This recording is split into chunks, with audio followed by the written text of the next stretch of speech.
Hi hello ನಮಸ್ಕಾರ. ಎಲ್ಲ ನನ್ನ ಆತ್ಮೀಯ ವಿದ್ಯಾರ್ಥಿಗಳಿಗೆ ಹಾಗೂ ವಿಡಿಯೋವನ್ನು ಗಮನಿಸುತ್ತಿರುವವರಿಗೆ ಸ್ಟಡಿ ವಿತ್ ವರ್ಧಾ ಯೂಟ್ಯೂಬ್ ಚಾನಲ್ಗೆ ಆಧಾರದ ಸ್ವಾಗತಗಳು. ನೀವು ಏನಾದರೂ ಮೊದಲ ಬಾರಿಗೆ ಈ ವಿಡಿಯೋವನ್ನು ಗಮನಿಸ್ತಾ ಇದ್ದರೆ ದಯವಿಟ್ಟು ಈ ಚಾನಲನ್ನು ಸಬ್ಸ್ಕ್ರೈಬ್ ಮಾಡಿ ಅಂತ ತಿಳಿಸ್ತಾ, ಇಂದಿನ ವಿಡಿಯೋದಲ್ಲಿ 10ನೇ ತರಗತಿ ಸಮಾಜ ವಿಜ್ಞಾನ ವಿಷಯಕ್ಕೆ ಸಂಬಂಧಪಟ್ಟ ಹಾಗೆ ಭೂಗೋಳಶಾಸ್ತ್ರ ವಿಭಾಗದ ಅಧ್ಯಾಯ 12 ಭಾರತದ ಮಣ್ಣುಗಳು, ಈ ಅಧ್ಯಾಯಕ್ಕೆ ಸಂಬಂಧಪಟ್ಟ ಹಾಗೆ 1 ಅಂಕದ 2 ಅಂಕದ ಮತ್ತು 3 ಅಂಕದ ಪ್ರಶ್ನೋತ್ತರಗಳನ್ನು ಚರ್ಚೆ ಮಾಡೋಣ. ಆತ್ಮೀಯರ ಬನ್ನಿ, ಸಮಯವನ್ನು ವ್ಯರ್ಥ ಮಾಡದೆ ಈ ಅಧ್ಯಾಯದಲ್ಲಿ ಬರ್ತಕ್ಕಂಥ 1 ಅಂಕದ ಪ್ರಶ್ನೋತ್ತರಗಳನ್ನು ನೋಡ್ತಾ ಹೋಗೋಣ. 1. ನದಿಗಳು ಪರ್ವತ ಪ್ರದೇಶಗಳಿಂದ ತಂದು ಸಂಚಯಿಸಿರುವ ಮಣ್ಣಿಗೆ ಡ್ಯಾಶ್ ಎಂದು ಕರೆಯುವರು, ಮೆಕ್ಕಲು ಮಣ್ಣು ಎಂದು ಕರೆಯುವರು. 2. ಕಪ್ಪು ಮಣ್ಣಿನ ಪ್ರದೇಶವನ್ನು ಡ್ಯಾಶ್ ಎಂದು ಸಹ ಕರೆಯುವರು, ಡೆಕ್ಕನ್ ಟ್ಯಾಪ್. 3. ರಾಜಸ್ಥಾನದಲ್ಲಿ ಡ್ಯಾಶ್ ಮಣ್ಣು ಹೆಚ್ಚಾಗಿ ಕಂಡುಬರುವುದು, ಮರುಭೂಮಿ ಮಣ್ಣು ಹೆಚ್ಚಾಗಿ ಕಂಡುಬರುವುದು. 4. ಭಾರತದಲ್ಲಿ ಹೆಚ್ಚು ವಿಸ್ತಾರವಾದ ಪ್ರದೇಶದಲ್ಲಿ ಹರಡಿರುವ ಮಣ್ಣು ಡ್ಯಾಶ್, ಮೆಕ್ಕಲು ಮಣ್ಣು. 5. ರಾಗಿ ಮತ್ತು ಎಣ್ಣೆ ಕಾಳುಗಳನ್ನು ಬೆಳೆಯಲು ಡ್ಯಾಶ್ ಮಣ್ಣು ಸೂಕ್ತವಾಗಿದೆ, ಕೆಂಪು ಮಣ್ಣು ಸೂಕ್ತವಾಗಿದೆ. 6. ಪರ್ಯಾಯ ಪ್ರಸ್ಥಭೂಮಿಯಲ್ಲಿ ಹೆಚ್ಚು ವಿಸ್ತಾರವಾಗಿ ಹರಡಿರುವ ಮಣ್ಣು ಡ್ಯಾಶ್, ಕೆಂಪು ಮಣ್ಣು. ಕಳೆದ ವಾರ್ಷಿಕ ಪರೀಕ್ಷೆಯಲ್ಲಿ ಕೇಳಿರ್ತಕ್ಕಂಥ ಒಂದು ಪ್ರಶ್ನೆ ಇದು. 7. ರೇಗೂರ್ ಮಣ್ಣು ಎಂದು ಕರೆಯಲ್ಪಡುವ ಮಣ್ಣು ಡ್ಯಾಶ್, ಕಪ್ಪು ಮಣ್ಣು. 8. ಒಣ ಬೇಸಾಯಕ್ಕೆ ಸೂಕ್ತವಾದ ಮಣ್ಣು ಯಾವುದು, ಕಪ್ಪು ಮಣ್ಣು. ಏಕೆ ಅಂತಲೂ ಕೂಡ ಕೇಳಬಹುದು.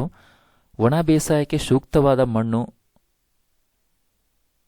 ಕಪ್ಪು ಮಣ್ಣು ಏಕೆಂದರೆ ತೇವಾಂಶವನ್ನು ಹೆಚ್ಚು ಕಾಲ ಹಿಡಿದಿಟ್ಟುಕೊಳ್ತಕ್ಕಂಥ ಶಕ್ತಿ ಇದೆ, ಅದಕ್ಕಾಗಿ. 9. ಸಾರಜನಕ ಮತ್ತು ಲವಣಗಳ ಕೊರತೆ ಈ ಮಣ್ಣಲ್ಲಿ ಕಂಡುಬರುತ್ತದೆ, ಯಾವ ಮಣ್ಣಲ್ಲಿ?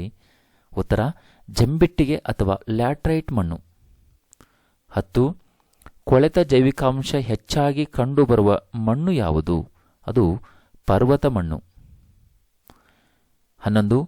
200 ಸೆಂಟಿಮೀಟರ್ಗಿಂತ ಹೆಚ್ಚು ಮಳೆ ಬೀಳುವ ಪ್ರದೇಶದಲ್ಲಿ ಕಂಡುಬರುವ ಮಣ್ಣು ಯಾವುದು, ಜಂಬಿಟ್ಟಿಗೆ ಅಥವಾ ಲ್ಯಾಟ್ರೈಟ್ ಮಣ್ಣು.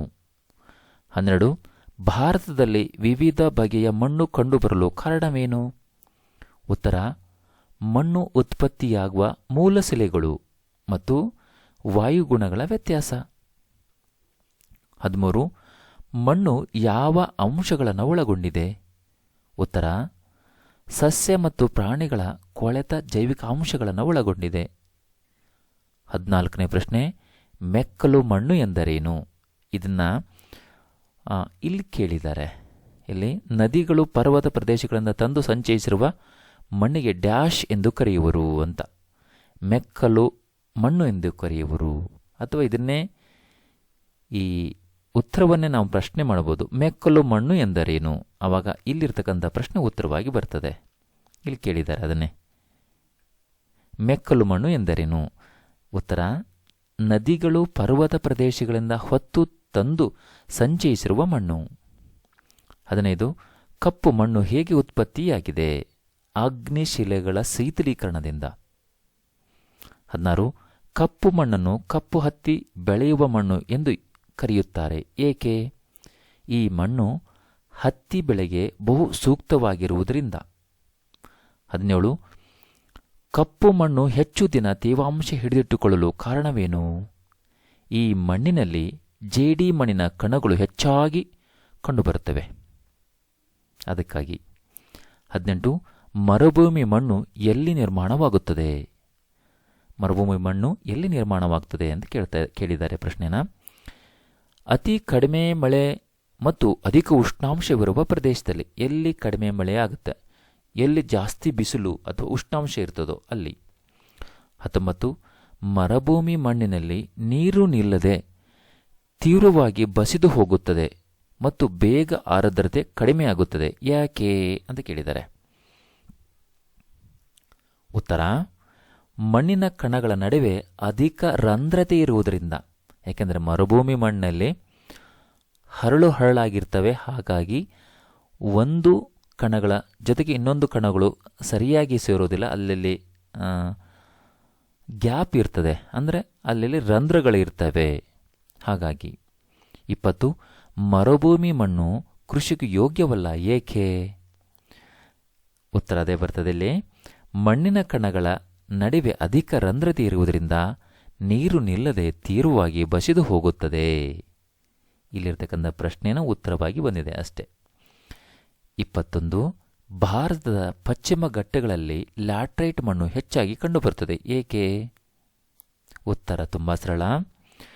200 ಸೆಂಟಿಮೀಟರ್ಗಿಂತ ಹೆಚ್ಚು ಮಳೆ ಬೀಳುವ ಪ್ರದೇಶವಾಗಿದೆ. ಏಕೆಂದರೆ ಪಶ್ಚಿಮ ಘಟ್ಟಗಳು ಅಧಿಕ ಮಳೆಯನ್ನು ಪಡೀತವೆ. ಹಾಗಾಗಿ ಲ್ಯಾಟ್ರೈಟ್ ಮಣ್ಣೇ ಇರೋದು ಅಲ್ಲಿ.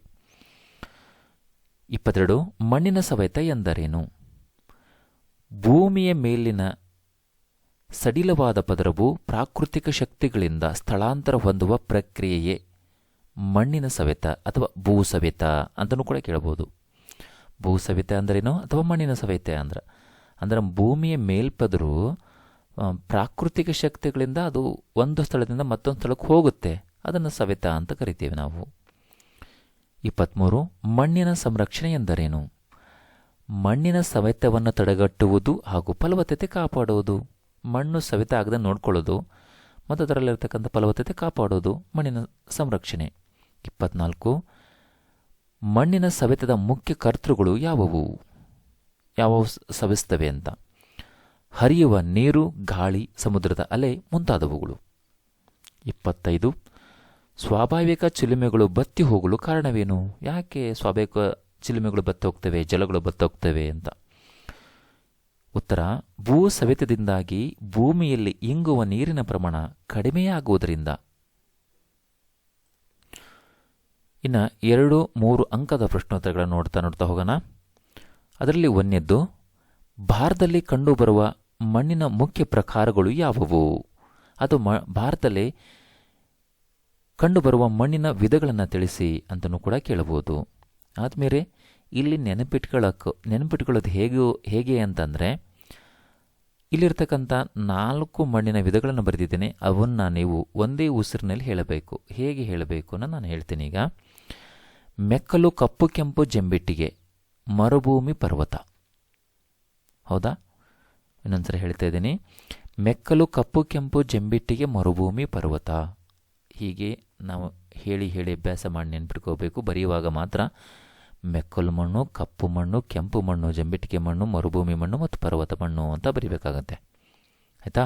ಇನ್ನು 2ನೇದು, ಮೆಕ್ಕಲು ಮಣ್ಣು, ಕಪ್ಪು ಮಣ್ಣು ಮತ್ತು ಜಂಬಿಟ್ಟಿಗೆ ಮಣ್ಣುಗಳ ಲಕ್ಷಣಗಳನ್ನು ಪಟ್ಟಿ ಮಾಡಿ. ಅಥವಾ ಕಪ್ಪು ಮಣ್ಣು ಜಂಬಿಟ್ಟಿಗೆ ಮಣ್ಣಿಗಿಂತ ಹೇಗೆ ಭಿನ್ನವಾಗಿದೆ? ಅಥವಾ ಮೆಕ್ಕಲು ಮತ್ತು ಕಪ್ಪು ಮಣ್ಣುಗಳ ನಡುವಿನ ವ್ಯತ್ಯಾಸ ತಿಳಿಸಿ.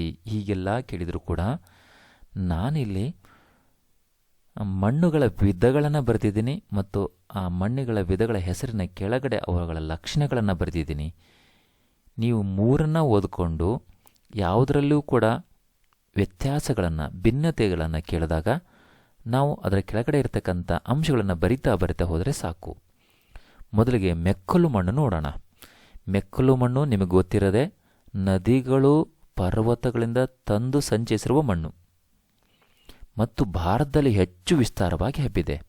ಇದು ಎಲ್ಲಿದೆ ಅಂತಂದರೆ ಉತ್ತರ ಪ್ರದೇಶ, ಪಶ್ಚಿಮ ಬಂಗಾಳ, ಬಿಹಾರ, UP, PB, ಬಿಹಾರ. ಇದರಲ್ಲಿ ಏನು ಬೆಳೀಬೋದು? ಗೋಧಿ, ಭತ್ತ, ಕಬ್ಬು ಬೆಳೀಬೋದು. ಇನ್ನು ಕಪ್ಪು ಮಣ್ಣಿಗೆ ಬರೋಣ. ಕಪ್ಪು ಮಣ್ಣು ಅಗ್ನಿಶಿಲೆಗಳ ಶೀತಲೀಕರಣದಿಂದ ರಚನೆಯಾಗಿದೆ. ಇದನ್ನು ಏನಂತ ಕರೀತಾರೆ? ರೇಗೂರ್ ಮಣ್ಣು ಅಂತ ಕರೀತಾರೆ. ಕಪ್ಪು ಹತ್ತಿ ಮಣ್ಣು ಅಂತಲೂ ಕೂಡ ಕರೀತಾರೆ. ಹೌದಾ? ಈ ಮಣ್ಣಿನ ಪ್ರದೇಶವನ್ನು ಏನಂತ ಕರೀತಾರೆ? ಡೆಕ್ಕನ್ ಟ್ರ್ಯಾಪ್ ಅಂತ ಕರೀತಾರೆ. ಮತ್ತು ಈ ಮಣ್ಣಲ್ಲಿ ಏನಿದೆ ಅಂತಂದರೆ ಕಬ್ಬಿಣ, ಸುಣ್ಣ, ಮ್ಯಾಗ್ನೀಸಿಯಂ, ಕಾರ್ಬೋನೇಟ್ಗಳಿವೆ. ಹೌದಾ? ಇದು ಎಲ್ಲಿ ಕಂಡು ಬರುತ್ತದೆ ಅಂತಂದರೆ ಯಾವ ರಾಜ್ಯದಲ್ಲಿ? ಗುಜರಾತ್, ಮಹಾರಾಷ್ಟ್ರ ಮತ್ತು ಕರ್ನಾಟಕದ ಉತ್ತರ ಭಾಗದಲ್ಲಿ. ಹೌದಾ? ಏನು ಬೆಳೀಬೋದು ಅಂತಂದರೆ ಹತ್ತಿ, ಜೋಳ, ಗೋಧಿಯನ್ನು ಚೆನ್ನಾಗಿ ಬೆಳೀತಾರೆ ಕಪ್ಪಾಗಿರ್ತಕ್ಕಂಥ ಮಣ್ಣಲ್ಲಿ. ಇನ್ನು ಜಂಬಿಟ್ಟಿಗೆ ಮಣ್ಣಿಗೆ ಬರೋಣ. ಇಲ್ಲಿ ಅಧಿಕ ಮಳೆ ಅಂದರೆ 200 ಸೆಂಟಿಮೀಟರ್ಗಿಂತ ಹೆಚ್ಚು ಮಳೆ ಬೀಳತಕ್ಕಂಥ ಪ್ರದೇಶಗಳಲ್ಲಿ ಈ ರೀತಿಯ ಮಣ್ಣು ಕಾಣಿಸ್ತೇವೆ. ಇದನ್ನು ಏನಂತ ಕರೀತಾರೆ ಅಂದರೆ ಲ್ಯಾಟ್ರೈಟ್ ಮಣ್ಣು ಅಂತ ಕರೀತಾರೆ. ಇದರಲ್ಲಿ ಸಾರಜನಕ ಮತ್ತು ಲವಣಗಳ ಕೊರತೆ ಇದೆ. ಇದು ಎಲ್ಲಿ ಕಂಡು ಬರ್ತದೆ ಅಂತಂದರೆ ಪಶ್ಚಿಮ ಘಟ್ಟಗಳು, ವಿಂಧ್ಯ ಸಾತ್ಪುರ್, ಪೂರ್ವಾಂಚಲ ಪ್ರದೇಶದಲ್ಲಿ ಹಬ್ಬಿದೆ ಅಥವಾ ಹರಡಿದೆ ಅಂತ. ಇದರಲ್ಲಿ ಏನನ್ನ ಬೆಳಿಬೋದು ಅಂದರೆ ಟೀ ಮತ್ತು ಕಾಫಿ ಬೆಳೀತಾರೆ. ಇನ್ನು ನಮ್ಮ ಮುಂದಿನ ಪ್ರಶ್ನೆ, ಮಣ್ಣಿನ ಸವೆತಕ್ಕೆ ಕಾರಣವಾದ ಅಂಶಗಳು ಯಾವುವು? ಮಣ್ಣು ಸಾಮಾನ್ಯವಾಗಿ ಅರಣ್ಯನಾಶ ಅಂದರೆ ಮರ ಕಡಿತೇವಲ್ಲ ಅದು, ಅತಿಯಾಗಿ ಮೇಯಿಸುವುದು ಅಂದ್ರೆ ಸಾಕು ಪ್ರಾಣಿಗಳನ್ನು ಅತಿಯಾಗಿ ಮೇಯಿಸುವುದು ಅಂತ, ಅವೈಜ್ಞಾನಿಕ ಬೇಸಾಯ, ಪ್ರವಾಹದಿಂದ, ಅಧಿಕ ನೀರಾವರಿ ಬಳಕೆಯಿಂದ, ಇಟ್ಟಿಗೆ, ಹೆಂಚು ಮತ್ತು ಮಡಿಕೆ ತಯಾರಿಕೆಗೆ ಮಣ್ಣನ್ನು ಬಳಕೆ ಮಾಡೋದರಿಂದ ಮಣ್ಣು ಸವಕಳಿಯಾಗುತ್ತೆ. 4ನೇ ಪ್ರಶ್ನೆ, ಮಣ್ಣಿನ ಸವೆತವು ಅನೇಕ ಸಮಸ್ಯೆಗಳಿಗೆ ಕಾರಣವಾಗುತ್ತದೆ, ಸ್ಪಷ್ಟೀಕರಿಸಿ. ಇತ್ತೀಚಿನ ದಿನಗಳಲ್ಲಿ ಮಣ್ಣಿನ ಸಂರಕ್ಷಣೆ ಮಾಡುವುದು ಅನಿವಾರ್ಯವಾಗಿದೆ, ಏಕೆ? ಮಣ್ಣಿನ ಸವೆತವು ಹಲವು ದುಷ್ಪರಿಣಾಮಗಳನ್ನು ಉಂಟು ಮಾಡುತ್ತದೆ, ಹೇಗೆ? ಸಮರ್ಥಿಸಿ. ಇದು ಕೇಳಿರ್ತಕ್ಕಂಥ ಪ್ರಶ್ನೆ. ಈ ಒಂದು ಪ್ರಶ್ನೆಗೆ ಇಷ್ಟೆಲ್ಲ ಪ್ರಶ್ನೆಗಳು ಯಾಕೆ ಬಂದಿವೆ ಅಂತಂದರೆ, ಇದೇ ಒಂದು ಪ್ರಶ್ನೆಯನ್ನು ತುಂಬ ಸಲ ಈ ರೀತಿಯಾಗಿ ಕೇಳಿದ್ದಾರೆ. ಅಂದರೆ ವಾರ್ಷಿಕ ಪರೀಕ್ಷೆಯಲ್ಲಿ ಹಲವು ಬಾರಿ ಕೇಳಿರ್ತಕ್ಕಂಥ ಪ್ರಶ್ನೆ ಇದು. ಅದಾ ಉತ್ತರಗಳನ್ನು ನೋಡ್ತಾ ಬರೋಣ. ನದಿಗಳಲ್ಲಿ ಹೂಳು ತುಂಬಿ ಪ್ರವಾಹಕ್ಕೆ ಕಾರಣವಾಗುತ್ತದೆ. ನದಿಗಳು ತಮ್ಮ ಪಾತ್ರ ಬದಲಿಸುತ್ತವೆ. ಜಲಾಶಯ, ಕೆರೆಗಳಲ್ಲಿ ನೀರಿನ ಸಂಗ್ರಹಣ ಪ್ರಮಾಣ ಕಡಿಮೆಯಾಗುತ್ತದೆ. ಭೂಮಿಯಲ್ಲಿ ನೀರಿನ ಇಂಗುವ ಪ್ರಮಾಣ ಕಡಿಮೆಯಾಗುತ್ತದೆ. ಭೂಮಿಯ ಫಲವತ್ತತೆ ಕಡಿಮೆಯಾಗುತ್ತದೆ. ಹಾಗಾಗೋದ್ರಿಂದ ಕೃಷಿ ಉತ್ಪಾದನಾ ಪ್ರಮಾಣ ಕಡಿಮೆಯಾಗುತ್ತದೆ. ಬಂಜರು ಭೂಮಿಯಾಗಿ ಪರಿವರ್ತನೆಯಾಗ್ತದೆ. ಸಸ್ಯವರ್ಗವನ್ನು ನಾಶವಾಗುವುದು, ಬರ ಪರಿಸ್ಥಿತಿ ಬರುತ್ತದೆ. ಇದರಲ್ಲಿ ಯಾವುದಾದ್ರೂ 3 ಅಂಕ ಕೇಳ್ತಾರೆ, 6 ಅಂಶಗಳನ್ನು ನೆನಪಿಕೊಂಡ್ರೆ ಸಾಕು ಇಲ್ಲಿವರೆಗೂ. ಇನ್ನು 5, ಇತ್ತೀಚಿನ ದಿನಗಳಲ್ಲಿ ಮಣ್ಣಿನ ಸವೆತವನ್ನು ನಾವು ಹೇಗೆ ತಡೆಗಟ್ಟಬಹುದು ಅಥವಾ ಮಣ್ಣಿನ ಸಂರಕ್ಷಣೆಗೆ ನಿಮ್ಮ ಸಲಹೆಗಳೇನು ಅಥವಾ ಮಣ್ಣಿನ ಸಂರಕ್ಷಣಾ ವಿಧಾನಗಳನ್ನು ಪಟ್ಟಿ ಮಾಡಿ ಅಂತ. ಆತ್ಮೀಯ ವಿದ್ಯಾರ್ಥಿಗಳೇ, ಈ ಒಂದು ಪ್ರಶ್ನೆನೂ ಕೂಡ ತುಂಬ ಸಲ ಕೇಳಿರ್ತಕ್ಕಂಥ ಪ್ರಶ್ನೆ ಇದು. ಉತ್ತರಗಳನ್ನು ನೋಡ್ತಾ ಹೋಗೋಣ. ಇಳಿಜಾರಿಗೆ ಅಡ್ಡವಾಗಿ ಉಳುಮೆ ಮಾಡುವುದು, ಅಡ್ಡ ಬದುಗಳ ನಿರ್ಮಾಣ, ಹಂತ ಹಂತ ಬೇಸಾಯ ಪದ್ಧತಿ, ಚೆಕ್ ಡ್ಯಾಂ ನಿರ್ಮಾಣ, ಅರಣ್ಯ ನಾಶ ತಡೆಯುವುದು, ಯೋಜಿತ ನೀರಿನ ಬಳಕೆ, ಅತಿಯಾಗಿ ಮೇಸದಿರುವುದು, ಅರಣ್ಯ ಬೆಳೆಸಲು ಪ್ರೋತ್ಸಾಹಿಸುವುದು ಅಲ್ವಾ? ಇವಿಷ್ಟು ಈ ಪಾಠದ ಬಗ್ಗೆ ಇರತಕ್ಕಂಥ ಪ್ರಶ್ನೋತ್ತರಗಳು. ಆತ್ಮೀಯರೇ, ಇನ್ನೊಂದು ನಾನು ಏನು ಹೇಳಬೇಕು ಅಂತಂದರೆ, ವಿಶೇಷವಾಗಿ ಇಲ್ಲಿ ನೀವು ಅರಣ್ಯ ನಾಶಕ್ಕೆ ಕಾರಣಗಳು ಏನು ಅಂತ ನೀವು ಬರೆದ್ರಿ ಅಥವಾ ನೆನಪಿಟ್ಕೊಂಡ್ರಿ ಅಂತ ಅಂದ್ಕೊಳ್ಳೋಣ ಈಗ ಅಲ್ವಾ? ಮಣ್ಣಿನ ಸವೆತಕ್ಕೆ ಕಾರಣವಾದ ಅಂಶಗಳು ಯಾವುವು ಅಂತ ಅಂದ್ಕೊಂಡ್ರಿ ಅಂತ. ಇಲ್ಲಿ ಮಣ್ಣಿನ ಸವೆತಕ್ಕೆ ಕಾರಣವಾದ ಅಂಶಗಳನ್ನು ಸರಿ ಮಾಡಿ ನೀವು ಬರೆದ್ರೆ ಅದು ಮಣ್ಣಿನ ಸವೆತವನ್ನು ನೀವು ಹೇಗೆ ತಡೆಗಟ್ಟಿವಿರಿ ಅನ್ನೋದಕ್ಕೆ ಪರಿಹಾರ ಕ್ರಮಗಳಾಗಿರ್ತವೆ ಅಲ್ವಾ? ನೀವು ಮಣ್ಣಿನ ಸವೆತವನ್ನು ಯಾವ್ಯಾವ ಕಾರಣದಿಂದ ಆಗ್ತದೆ ಅಂತ ಬರೀತೀರ. ಮಣ್ಣಿನ ಸವೆತಕ್ಕೆ ಕಾರಣವಾದ ಅಂಶಗಳನ್ನು ಇವುಗಳನ್ನು ಸರಿ ಮಾಡಿ ಬರೀತೀನಿ ಈಗ ನಾನು. ನೋಡಿ, ಅರಣ್ಯನಾಶವನ್ನು ಮಾಡದಿರುವುದು, ಇದು ಪರಿಹಾರ. ಮಣ್ಣಿನ ಸವೆತವನ್ನು ಹೇಗೆ ತಡೆಗಟ್ತೀರಿ ಅನ್ನೋದಕ್ಕೆ ಅಂಶ.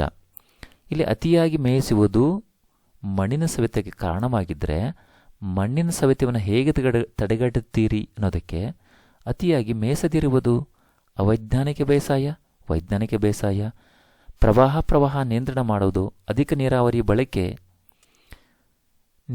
ನೀರಿನ ಯೋಜಿತ ಬಳಕೆ, ಇಟ್ಟಿಗೆ, ಹಂಚು ಮತ್ತು ಮಡಿಕೆ ತಯಾರಿಕೆಗೆ ಮಣ್ಣಿನ ಬಳಕೆ ಅಂತಾರೆ, ಗಣಿಗಾರಿಕೆಯನ್ನು ನಿಷೇಧಿಸುವುದು ಅಲ್ವಾ? ಹೀಗೆ ಬರೆದರೂ ಕೂಡ ಉತ್ತರ ಆಗುತ್ತೆ. ಹೌದಾ?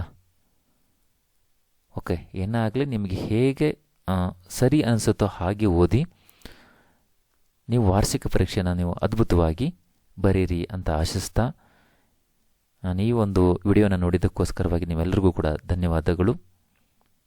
ಹಾಗೆ ಈ ವಿಡಿಯೋ ನಿಮಗೆ ಇಷ್ಟ ಆಗಿದ್ದರೆ ಲೈಕ್ ಮಾಡಿ, ಶೇರ್ ಮಾಡಿ, ಅಥವಾ ನಿಮಗೆ ಏನಾದರೂ ಇನ್ನೂ ಹೆಚ್ಚಿಗೆ ಬೇಕಾದರೆ ಕಮೆಂಟ್ಸ್ ಮಾಡಿ ಅಂತ ನಿಮಗೆ ಹೇಳ್ತಾ ಧನ್ಯವಾದಗಳು.